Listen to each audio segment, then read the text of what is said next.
ತಾರಕಾಸುರ ಎಂತಹ ಕಾರ್ಯವನ್ನು ಮಾಡುವುದಕ್ಕೆ ಬಲ ಮಾಡಿದೆ. ದೇವತೆಗಳನ್ನು ಬಡಿದೋಡಿಸಿದೆ. ಅಷ್ಟು ಮಾತ್ರವಲ್ಲ, ಸುರಪೀಠವನ್ನು ಏರಿದೆ. ದೇವತೆಗಳ ಬಂದಂತ ಕಷ್ಟವನ್ನು ಪರಿಹಾರ ಮಾಡಿಕೊಡುವುದಕ್ಕೆ ದೇವೇಂದ್ರನಿಗೆ ಧೈರ್ಯದ ಮಾತನ್ನು ಹೇಳಿ ನಾನು ಬಂದವ ಒಳ್ಳೆಯ ಮಾತಿನಿಂದ ಹೇಳುತ್ತಾ ಇದ್ದೇನೆ. ದೇವೇಂದ್ರನ ಪೀಠವನ್ನು ಅವನಿಗೆ ಒಪ್ಪಿಸಿದರೆ ಬದುಕುವುದಕ್ಕೆ ಅವಕಾಶ, ಇಲ್ಲವಾದರೆ ಶಿರ ತರಿದೆ.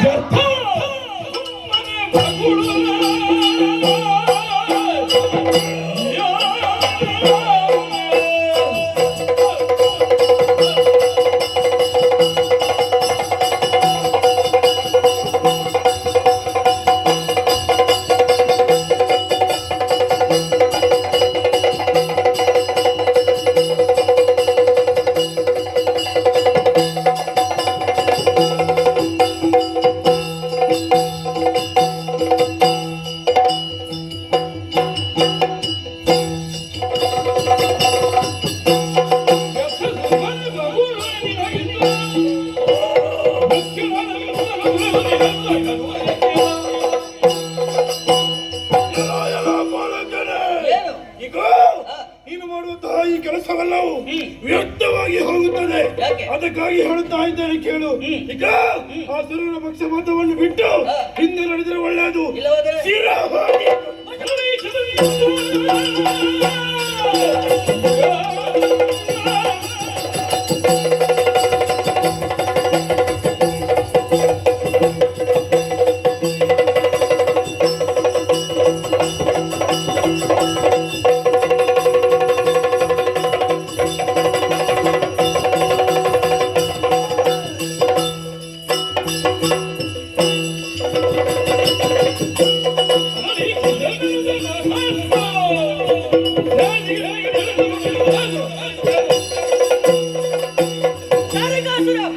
ನೀತಿಯ ಮಾತು ನಿನಗೆ ಮಧ್ಯವಾಗುವುದಿಲ್ಲ.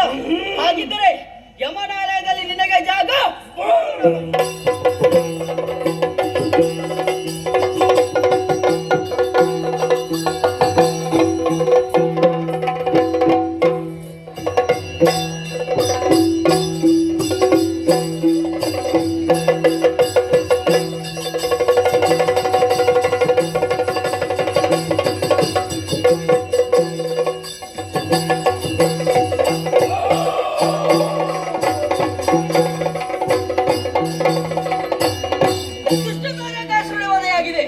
ನೋಡಬಾರದೆ ಅಂಬರ ಮತದಿಂದ ಸುಮರ್ಷ್ಟಿನಿ ಹರಿಸುತ್ತಾ ಇದ್ದಾರೆ ಎನ್ನುವುದಲ್ಲಿ ಅವರಿಗೆ ಸಂತೋಷವಾಗಿದೆ ಎನ್ನುವುದು ಅರ್ಥ. ಹಾಗಿದ್ದರೆ ಅಮ್ಮನಾಡಿದ ಮಾತು ನೆನಪಾಗುತ್ತಾ ಉಂಟು. ಶೀಘ್ರವಾಗಿ ಮನೆಗೆ ಬರಬೇಕು ಎನ್ನುವ ಹಾಗೆ. ಹಾಗಿದ್ರೆ ತಡಮಾಡುವುದಿಲ್ಲ, ನೇರವಾಗಿ ಕೈಲಾಸಕ್ಕೆ.